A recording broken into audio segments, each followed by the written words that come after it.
How we doing, everybody? This is AJ Torres of Calling Strikes, and I gotta ask a simple question: what the hell is going on with the Padres?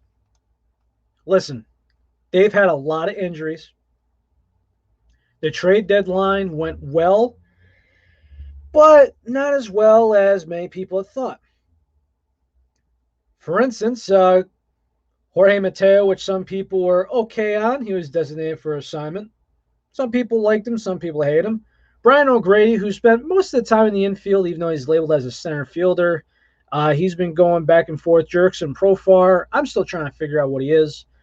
Daniel Hudson and Drew Pomeranz, injury issues, those are big blows. Now, Daniel Hudson was activated from the injured list, while Drew Pomeranz got transferred to the 60-day injured list. And I'm thinking to myself, oh my goodness, that just hurts. It absolutely hurts. This pitching staff has been hurting. It hasn't pitched well, which led to the firing of Larry Rothschild. And as a Yankee fan, one that's not going to babble everything that's just everything that they can and will. I'm not one of those people. I like to not associate with them. But this team has not hit either. Let me just go off of August for you, okay? Let's just go up straight up the month of August. Here's what we got. Okay, a win against the Rockies. Okay, 8-1. Won 8-1 versus the A's. Then lost 4-5. On the 6th, lost 5-8 to the D-backs. Won 6-2. Won 2-0. But again, I think the way this roster is constructed, even with, now mind you, Tatis has to be healthy. I think even with a pitcher hidden, this team could, I think, should be hitting 4 to 5 runs plus a night. That's just how I think of this.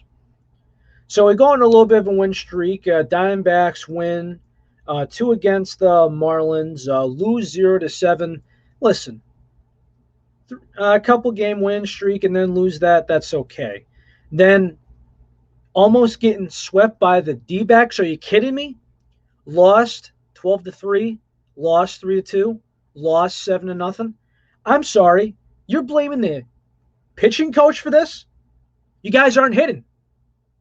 A lineup that's capable. 4 to 5 runs a night with a pitcher in the lineup. What's going on? I don't know. You tell me. Okay, so last game against the D-backs, they win 8-2 to not embarrass themselves by getting swept. But then they get swept by the Rockies. 6-5, 3-7, 7-5. How? Day off. Lost against the Phillies. 4-3. That's okay. Phillies are a decent team. And then you win a game and lose a game. Swept by the Dodgers. That hurts. That hurts.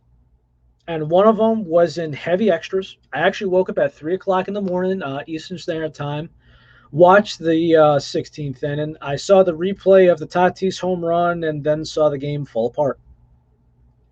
We have a 5-0 victory over the Angels. And in a couple hours, they're going to play the Angels tonight. So if we look at the stand-ins for Major League Baseball right now, we thought that 3 playoff spots were going to, we thought 3 teams from the NL West were going to make the playoffs. If we look at the wild card now, in the National League, the Giants take the division because we got about a month left of baseball to play, and the Giants are already at 83 wins. The Dodgers are at 81. These 2 teams could potentially win 100 games this year. And where's San Diego? You could say because Tatis is hurt. You could say because of the injuries. You could say because of the inconsistent bullpen. Some of the people are going to blame Chase Tingler. But guess what? 69 wins. Now, listen, I hate to break it to the people that are in the NL East, that crappy division, but what if I told you this, Met fans? Your team has 61 wins, and the Rockies have 59. The Rockies are a garbage team, and there is 1, 2, 3, 4, 5 teams worse than them. Philadelphia, it's going to be hard to catch up. You got to win a division straight out. And they are I want to say they're 5 games behind the Braves. That's going to be interesting. St. Louis, I didn't think should have bothered this year. But right now, the wild card spot is looking between the Dodgers and the Reds.